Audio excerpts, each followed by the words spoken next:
Hey guys, what's up? Welcome back to another video. Today I'm going to teach you guys how to simplify fractions. In case you don't already know, simplifying fractions is basically multiplication. You need to know multiplication tables for this, so if you haven't already, go check out my tricks and tips for multiplication. Without any further ado, let's get straight into it. The formula for doing simplifying fractions is basically list out the factors. Once you list out the factors, for example, 2, 3, blah, and if both of them have like 2, for example, then you can divide the numerator, n equals numerator, d equals denominator, by 2. The denominator by 2, numerator and denominator have to divide by 2. So once you divide by 2, you get a simpler form. If you can divide by any other factor, then it's not in its simplest form. So I have some problems right here. Problem number 1, we're going to do together. So basically, we see 4 over 6, right? We already know that both of them can be divided by 2. So 4 divided by 2 equals 2. 6 divided by 2 equals 3. Are there any more common factors? No. So this is the simplest form. But before we go on into the next problem, let me just emphasize that both of them,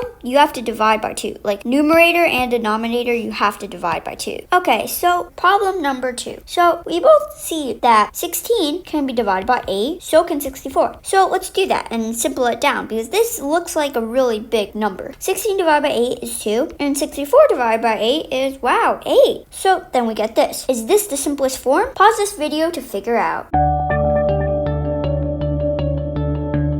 Okay, so we're back. Is this the simplest form? Well, you probably realize that 8 can still divide by 2. So 8 divided by 2 is 4, 2 divided by 2 is 1. So that is our simplest fraction, 1/4. If you guys enjoyed the video, be sure to smash that like button, subscribe, and turn on all notifications to get notified every single time I upload a video. Thanks so much for watching, and see you next time. Bye!